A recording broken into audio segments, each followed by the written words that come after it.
হরে কৃষ্ণ কৃষ্ণ কৃষ্ণ হরে হরে। নমস্কার ভক্তরা, আপনাদের সকলকে বৈশাখ মাসের কৃষ্ণপক্ষের একাদশী তিথি অর্থাৎ অপরা একাদশীর অসংখ্য শুভেচ্ছা ও আন্তরিক অভিনন্দন। বন্ধুরা, আজকের এই ভিডিওটি অত্যন্ত গুরুত্বপূর্ণ এবং জ্ঞানবর্ধক হতে চলেছে, কারণ আজকের এই ভিডিওতে আমরা বিস্তারিতভাবে জানব যে 2026 সালে সেই পবিত্র অপরা একাদশী কোন দিনে পড়েছে।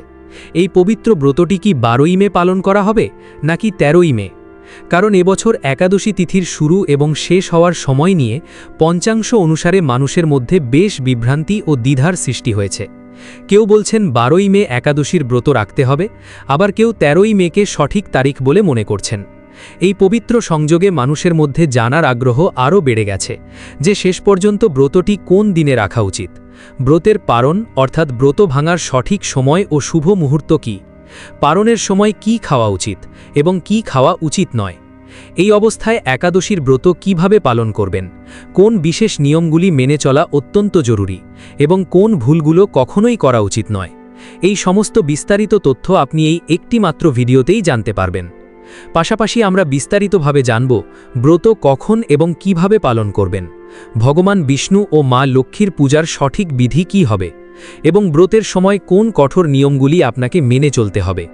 এছাড়াও বৈশাখ মাসের এই তীব্র গরমের সময় কৃষ্ণপক্ষের একাদশীর দিনে কোন কোন জিনিস খাওয়া উচিত এবং কোন জিনিসগুলো ভুলেও খাওয়া উচিত নয়, এর শাস্ত্রীয় কারণও আমরা আপনাদের জানাব। এর পাশাপাশি আমরা গভীরভাবে জানব এই দিনে কোন কোন কাজ অবশ্যই করা উচিত এবং কোন কোন নিষিদ্ধ কাজ আছে যেগুলো ভুলেও করা উচিত নয়, নইলে ব্রত ভঙ্গ হয়েছে বলে ধরা হয় এবং পাপের অংশীদার হতে হয়। তাই আজকের ভিডিওটি খুবই গুরুত্বপূর্ণ হতে চলেছে। আমার সকল ভক্তদের কাছে হাত জোড় করে অনুরোধ, ভিডিওটি সম্পূর্ণ দেখবেন, মাঝপথে ছেড়ে যাবেন না। যদি ভিডিওটি মাঝপথে ছেড়ে চলে যান তাহলে এর পূর্ণ ফল লাভ করতে পারবেন না। আর একটি কথা, ভিডিওটি অবশ্যই একটি লাইক করে দিন আর কমেন্ট বক্সে ভক্তি ও ভালোবাসা নিয়ে লিখবেন জয় শ্রীকৃষ্ণ, রাধে রাধে। আমাদের হিন্দু পঞ্জিকা অনুযায়ী বছরে প্রতি মাসে 2টি করে একাদশী তিথি আসে, একটি কৃষ্ণপক্ষের এবং একটি শুক্লপক্ষের। কিন্তু বৈশাখ মাসের কৃষ্ণপক্ষের এই অপরা একাদশীর মাহাত্ম্য আমাদের পুরাণ ও শাস্ত্রে অত্যন্ত বিস্ময়কর ও অনন্য বলে বর্ণনা করা হয়েছে। অপরা শব্দের অর্থ হল অসীম বা যার কোনো সীমা নেই। স্কন্দপুরাণ, পদ্মপুরাণ ও ভবিষ্যপুরাণে বর্ণিত কাহিনী অনুযায়ী অপরা একাদশীর ব্রত পালন করলে মানুষ অসীম পুণ্য লাভ করে। তার সমস্ত পাপ, সে এই জন্মের হোক বা পূর্বজন্মের, যত পুরনো বা ভয়ঙ্করই হোক না কেন, ভগবান বিষ্ণুর কৃপায় সঙ্গে সঙ্গেই ভস্ম হয়ে নষ্ট হয়ে যায়। যে ব্যক্তি এই পবিত্র ব্রতটি সম্পূর্ণ ভক্তি, শ্রদ্ধা ও নিয়ম মেনে পালন করে, সে সরাসরি ভগবান শ্রীহরি বিষ্ণুর আশীর্বাদ লাভ করে। এই ব্রতের মাহাত্ম্য বর্ণনা করতে গিয়ে স্বয়ং ভগবান শ্রীকৃষ্ণ ধর্মরাজ যুধিষ্ঠিরকে বলেছিলেন, হে রাজন, কার্তিক মাসে পুষ্কর তীর্থে স্নান করার যে পুণ্য, মাঘ মাসে মকর সংক্রান্তির সময়ে প্রয়াগরাজের ত্রিবেণী সঙ্গমে স্নান করার যে পুণ্য, কাশীতে শিবরাত্রির কঠোর ব্রত পালন করার যে পুণ্য এবং গয়া তীর্থে পিতৃদের জন্য বিধি মেনে পিণ্ডদান করার যে পুণ্য, এই সমস্ত পুণ্য শুধুমাত্র একটি অপরা একাদশীর ব্রত পালন করলেই সহজেই লাভ করা যায়। জীবনে যদি বড় কোনো শারীরিক কষ্ট, দুরারোগ্য ব্যাধি, কঠিন বাধা বা আর্থিক সংকট থাকে, তবে এই একাদশীকে অত্যন্ত ফলদায়ক এবং সব ধরনের দুর্ভাগ্য থেকে রক্ষা করার ঢাল হিসেবে মনে করা হয়। শাস্ত্রে এমনও বলা হয়েছে যে ব্রহ্মহত্যা, পরনিন্দা, মিথ্যা সাক্ষী দেওয়া, মিথ্যা বলা এবং শাস্ত্রের অবমাননার মতো গুরুতর পাপ থেকেও এই একাদশী মুক্তি দিতে সক্ষম। শাস্ত্রীয় বিশ্বাস অনুযায়ী যে ব্যক্তি এই অপরা একাদশীর ব্রত সম্পূর্ণ ভক্তিভরে পালন করে, মৃত্যুর পরে তাকে যমরাজের ভয়ঙ্কর দর্শন করতে হয় না। এই ব্রতের বিশেষত্ব সম্পর্কে ঋষি মুনিরা আরও বলেছেন, যদি কোনো ব্যক্তি গুরুতর অসুস্থতা, বার্ধক্য বা অন্য কোনো কারণে পূর্ণ উপবাস পালন করতে না পারেন, তবুও যদি তিনি একাদশীর দিনে সাত্ত্বিক নিয়ম মেনে ভগবান শ্রীহরির আন্তরিকভাবে পূজা করেন এবং শাস্ত্রে বর্ণিত দান পুণ্য ও দীপ দান করেন, তাহলেও তিনি ভগবান শ্রী নারায়ণ ও দেবী মা লক্ষ্মীর অসাধারণ আশীর্বাদ লাভ করেন। চলুন ভক্তরা, এবার আমরা বিস্তারিতভাবে জেনে নিই 2026 সালে পড়তে চলা অপরা একাদশীর সঠিক তারিখ এবং শুভ মুহূর্ত সম্পর্কে, যার জন্য আপনারা সবাই ভিডিওর শুরু থেকেই অধীর আগ্রহে অপেক্ষা করছিলেন। বৈদিক পঞ্জিকা অনুযায়ী 2026 সালে অপরা একাদশী তিথি শুরু হবে 12 মে মঙ্গলবার দুপুর 2:52 এবং এই একাদশী তিথির সমাপ্তি হবে পরের দিন অর্থাৎ 13 মে বুধবার দুপুর 1:29। এখন বন্ধুরা, সনাতন হিন্দু ধর্মে উদয় তিথিকে সর্বাধিক গুরুত্বপূর্ণ ও প্রধান হিসাবে ধরা হয়। উদয় তিথির অর্থ হল যে তিথিতে সূর্যোদয় হয় সেই তিথিকে পুরো দিনের জন্য গ্রহণ করা হয় এবং সেই দিনেই সমস্ত ব্রত ও উৎসব পালন করা হয়। তাই 13 মে বুধবার একাদশী ব্রত পালন করা হবে। এই অপরা একাদশীর পারণ মুহূর্ত হবে পরের দিন অর্থাৎ 14 মে বৃহস্পতিবার সূর্যোদয়ের পর। পারণের সবচেয়ে শুভ সময় সকাল 5:31 থেকে সকাল 8টা পর্যন্ত। এই নির্দিষ্ট সময়ের মধ্যেই আপনাকে ব্রত ভাঙতে হবে। শাস্ত্রে স্পষ্ট নির্দেশ রয়েছে যে হরিবাসর শেষ হওয়ার পর এবং দ্বাদশী তিথি শেষ হওয়ার আগে পারণ করা সবচেয়ে শুভ। তাই বন্ধুরা, আপনারা নিশ্চিন্ত মনে এবং কোনো সন্দেহ ছাড়াই 13 মে বুধবার এই পবিত্র ব্রত পালন করুন এবং ভগবান বিষ্ণুর অসীম কৃপা লাভ করুন। এবার আসুন বন্ধুরা, সেই অত্যন্ত পবিত্র এবং প্রেতজনি থেকে মুক্তি প্রদানকারী অপরা একাদশীর পৌরাণিক কাহিনী শ্রবণ করি, যা শোনামাত্রই মানুষের বহু পাপ নষ্ট হয়ে যায়। প্রাচীনকালে মহিধ্বজ নামে এক অত্যন্ত ধর্মপরায়ণ, সত্যবাদী ও ন্যায়পরায়ণ রাজা রাজত্ব করতেন। তিনি তার প্রজাদের নিজের সন্তানের মতো লালন পালন করতেন এবং তার রাজ্যে সর্বত্র সুখ ও শান্তি বিরাজ করত। রাজা মহিধ্বজ ছিলেন ভগবান বিষ্ণুর পরম ভক্ত, কিন্তু তার একটি ছোট ভাই ছিল যার নাম বজ্রধ্বজ। সে ছিল অত্যন্ত নিষ্ঠুর, পাপী, অধার্মিক ও লোভী স্বভাবের। সে তার বড় ভাইয়ের জনপ্রিয়তা ও সিংহাসন নিয়ে গভীর ঈর্ষায় জ্বলত এবং সর্বদা তাকে হত্যা করার ষড়যন্ত্র করত। এক রাতে যখন সবাই ঘুমিয়েছিল, তখন সুযোগ পেয়ে সেই পাপী বজ্রধ্বজ ঘুমন্ত অবস্থায় তার বড় ভাই রাজা মহিধ্বজকে নির্মমভাবে হত্যা করে। এরপর নিজের অপরাধ ঢাকতে সে রাজা মহিধ্বজের মৃতদেহ একটি ঘন জঙ্গলে নিয়ে গিয়ে একটি পুরনো পিপল গাছের নিচে গভীর গর্ত খুঁড়ে পুঁতে দেয়। অকাল মৃত্যু হওয়ার কারণে এবং যথাযথ অন্ত্যেষ্টিক্রিয়া না হওয়ায় মৃত্যুর পর রাজা মহিধ্বজ ভয়ঙ্কর প্রেতজনিতে পতিত হন এবং সেই পিপল গাছেই বাস করতে থাকেন। অকাল মৃত্যুর কারণে তার আত্মা অশান্ত ছিল এবং তিনি সেই পথ দিয়ে যাওয়া মানুষদের ভয় দেখাতে ও কষ্ট দিতে থাকেন। বহু বছর ধরে তিনি সেই জঙ্গলে ঘুরে বেড়াতে থাকেন এবং নিজের কর্মফল ভোগ করতে থাকেন। একদিন ধৌম্য নামে এক মহান সিদ্ধ ঋষি তার শিষ্যদের নিয়ে সেই জঙ্গল দিয়ে যাচ্ছিলেন। তারা যখন সেই পিপল গাছের কাছে পৌঁছান, তখন সেই প্রেত তাদেরও ভয় দেখানোর চেষ্টা করে। কিন্তু ঋষি ধৌম্য কোনো সাধারণ ব্যক্তি ছিলেন না।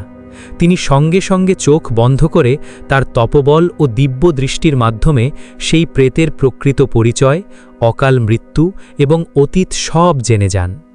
যখন তিনি জানতে পারলেন যে এই প্রেত আর কেউ নয়, ধর্মপরায়ণ রাজা মহিধ্বজ, যাকে প্রতারণা করে হত্যা করা হয়েছে, তখন তার হৃদয়ে গভীর করুণা জাগ্রত হয়। ঋষি ধৌম্য সেই প্রেতকে মুক্তি দেওয়ার সংকল্প নেন। তখন জ্যৈষ্ঠ মাসের কৃষ্ণপক্ষ চলছিল। তিনি অপরা একাদশীর দিন অত্যন্ত কঠোরভাবে এবং নিয়ম মেনে ব্রত পালন করেন। দ্বাদশীর দিন পারণের আগে তিনি ভগবান বিষ্ণুর কাছে প্রার্থনা করে সেই ব্রতের সমস্ত পুণ্য রাজা মহিধ্বজের উদ্দেশ্যে দান করে দেন।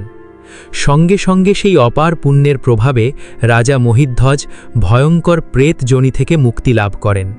তিনি এক উজ্জ্বল ও দিব্য দেহ ধারণ করেন। আকাশ থেকে ফুলের বর্ষা হতে থাকে এবং তিনি ঋষি ধৌম্যকে প্রণাম করে তার স্তব গান করেন। এরপর ভগবান বিষ্ণুর বিমানে আরোহণ করে তিনি সরাসরি বৈকুণ্ঠ ধামে গমন করেন। এই আশ্চর্য কাহিনী থেকে স্পষ্ট বোঝা যায় যে একাদশীর ব্রত শুধু নিজের ইচ্ছা পূরণের জন্য নয়, অন্যের কল্যাণ, পিতৃপুরুষের শান্তি এবং পথভ্রষ্ট আত্মাদের মুক্তির জন্য অত্যন্ত ফলদায়ক। চলুন ভক্তরা, এবার কথা বলি একাদশীর নিয়ম সম্পর্কে। এই দিনে আহার, আচরণ এবং চিন্তাভাবনায় কঠোর সংযম রাখা অত্যন্ত জরুরি। ধর্মগ্রন্থ ও পুরাণে স্পষ্টভাবে বলা হয়েছে যে একাদশী তিথি ত্রিলোকনাথ ভগবান শ্রীহরি বিষ্ণুকে সম্পূর্ণরূপে সমর্পিত এক মহাব্রত। পদ্মপুরাণ, স্কন্দপুরাণ এবং বিষ্ণুপুরাণ অনুযায়ী একাদশীর দিনে যে কোনোভাবে চাল খাওয়া মহাপাপ হিসেবে গণ্য করা হয়েছে। এর পেছনে একটি গভীর পৌরাণিক কাহিনী ও শাস্ত্রীয় বিশ্বাস রয়েছে।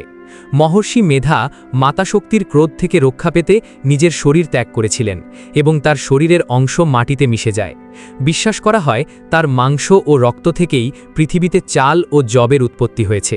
যেদিন তার দেহ মাটিতে মিশেছিল সেদিন ছিল একাদশী তিথি। এই কারণেই মনে করা হয় একাদশীর দিনে চাল খাওয়া মানে মহর্ষি মেধার মাংস ও রক্ত ভক্ষণ করার সমান গুরুতর পাপ। শাস্ত্রমতে এই দিনে চালে সব ধরনের পাপ তত্ত্বের বাস থাকে, তাই চাল বা চাল দিয়ে তৈরি কোনো খাবার যেমন চিড়া, ইডলি, মুড়ি কোনোটাই এই দিনে খাওয়া উচিত নয়। আপনি ব্রত করুন বা না করুন, অপরা একাদশীর দিনে বাড়িতে কখনোই চাল রান্না করবেন না এবং বাইরে গিয়েও চাল খাবেন না।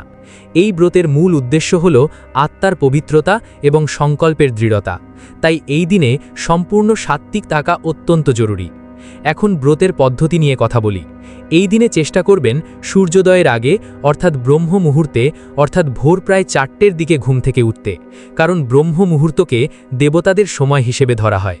ঘুম থেকে উঠে প্রথমে নিজের হাতের তালু দেখুন, তারপর পৃথিবী মাতাকে প্রণাম করুন। এরপর দৈনন্দিন কাজ সেরে স্নান করুন। একাদশীর দিনে জলে সামান্য গঙ্গা জল, কালো তিল বা আমলকির রস মিশিয়ে স্নান করা অত্যন্ত পবিত্র বলে মনে করা হয়। স্নানের পর পরিষ্কার হালকা রঙের বা হলুদ বস্ত্র পরিধান করুন। কালো বা গাঢ় নীল রঙের বস্ত্র এই দিনে পরা একেবারেই উচিত নয়। এরপর বাড়ির মন্দির ভালোভাবে পরিষ্কার করুন। যদি বাড়িতে ভগবান বিষ্ণু বা গোপালের মূর্তি থাকে তাহলে তাদের পঞ্চামৃত, দুধ, দই, ঘি, মধু ও চিনি দিয়ে স্নান করান। তারপর গঙ্গাজল দিয়ে অভিষেক করে সুন্দর হলুদ বস্ত্র পরিয়ে দিন। এরপর ডান হাতে জল, হলুদ ফুল এবং কালো তিল নিয়ে ভগবানের সামনে বসে আন্তরিকভাবে সংকল্প নিন। হে প্রভু শ্রী হরিনারায়ণ, আমি এক সাধারণ মানুষ, অজ্ঞতায় ভরা। আপনার কৃপা, পরিবারের মঙ্গল, সুখ, সমৃদ্ধি এবং দুর্ভাগ্য থেকে মুক্তির জন্য আজ অপরা একাদশীর ব্রত গ্রহণ করছি। হে প্রভু, আমাকে এই ব্রত সঠিকভাবে পালন করার শক্তি দিন। সংকল্পের জল ভগবানের চরণে অর্পণ করুন। এরপর পূজা শুরু করুন। ভগবানকে চন্দন, হলুদ ফুল অর্পণ করুন। মনে রাখবেন, তুলসী পাতা ছাড়া ভগবান বিষ্ণু কোনো ভোগ গ্রহণ করেন না, তাই ভোগে অবশ্যই তুলসী পাতা রাখবেন। ধূপ দেখান এবং ঘিয়ের প্রদীপ জ্বালান। আম, তরমুজ, কলা, আপেল ও সাত্ত্বিক মিষ্টি ভোগ হিসাবে নিবেদন করুন। এরপর আসনে বসে ওম নমো ভগবতে বাসুদেবায় মন্ত্র জপ করুন। চাইলে বিষ্ণু সহস্রনাম পাঠ করতে পারেন। এই দিনে এর ফল 1000 গুণ বেশি হয়। সন্ধ্যার সময় সূর্যাস্তের পর ঘরের মন্দিরে এবং দরজায় ঘিয়ের প্রদীপ জ্বালান এবং ভগবান বিষ্ণু ও মা লক্ষ্মীর স্মরণ করুন। এবার আসি কোন কাজগুলো এই দিন এড়িয়ে চলা উচিত। এই ব্রতের মূল ভাবই হল ইন্দ্রিয় সংযম এবং ব্রহ্মচর্য পালন। তাই একাদশীর আগের দিন দশমী থেকে রসুন, পেঁয়াজ, মাংস, মদ ও তামসিক খাবার ত্যাগ করতে হবে। একাদশীর দিন রাগ, লোভ, হিংসা, অহংকার, পরনিন্দা করা সম্পূর্ণ নিষিদ্ধ। যে কোনো পরিস্থিতিতেই রাগ করবেন না এবং কাউকে কটু কথা বলবেন না। এই দিনে কোনো গাছের পাতা, ডাল বা ফুল তোলা উচিত নয়। এই দিন বাড়ি পরিষ্কার ও পবিত্র রাখুন, কারণ নোংরা বাড়িতে মা লক্ষ্মীর বাস হয় না। বয়স্ক মানুষ, নারী ও ব্রাহ্মণদের সম্মান করুন। কাউকে কষ্ট দেবেন না। মিথ্যা বলা, প্রতারণা, অসৎ কাজ ও জুয়া খেলা সম্পূর্ণ নিষিদ্ধ।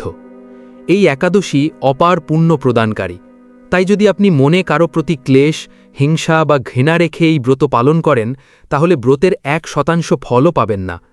একাদশীর দিনে ঘুমানো বড় দোষ বলে মনে করা হয়, বরং রাতে ভগবান বিষ্ণুর স্মরণে জাগরণ করা শাস্ত্র অনুযায়ী সর্বোত্তম। সারা রাত ভজন, কীর্তন, আরতি ও মন্ত্রজপের মাধ্যমে এই রাত্রিকে প্রভুর চরণে সমর্পণ করুন। ব্রত পালন ও পূজার পাশাপাশি পারণের নিয়ম সঠিকভাবে পালন করাও সমান গুরুত্বপূর্ণ, কারণ পারণ ছাড়া একাদশীর ব্রত কখনোই সম্পূর্ণ হয় না। একাদশীর পারণ সর্বদা দ্বাদশী তিথি শেষ হওয়ার আগে এবং সূর্যোদয়ের পরে শুভ মুহূর্তে করতে হয়। পারণের সময় অবশ্যই সম্পূর্ণ সাত্ত্বিক ও নিজের ঘরে তৈরি তাজা খাবার গ্রহণ করতে হবে। পারণের খাদ্যে আমলকির বিশেষ গুরুত্ব রয়েছে। শাস্ত্রে আমলকিকে ভগবান বিষ্ণুরই এক রূপ বলা হয়েছে। পারণের সময় এটি খেলে আয়ু, স্বাস্থ্য এবং অখণ্ড সৌভাগ্য লাভ হয়। আরেকটি গুরুত্বপূর্ণ বিষয় হল, যেখানে একাদশীর দিনে চাল খাওয়া পাপ বলে ধরা হয়, সেখানে দ্বাদশীর দিনে পারণের সময় চাল খাওয়া অত্যন্ত শুভ। এতে ব্রতের পূর্ণ ফল পাওয়া যায় এবং শরীরের শক্তিও ফিরে আসে। প্রিয় ভক্তরা, ভিডিওটি দেখে যদি ভালো লাগে এবং উপকৃত হয়ে থাকেন তাহলে অবশ্যই একটি লাইক করবেন এবং আমাদের চ্যানেলটি সাবস্ক্রাইব করে পাশে থাকা বেল বাটনটি অন করে রাখবেন। এতে আমরা নতুন ভিডিও বানানোর জন্য অনুপ্রেরণা পাই। আমার সকল ভক্তদের ওপর ভগবানের কৃপা বর্ষিত হোক। ধন্যবাদ।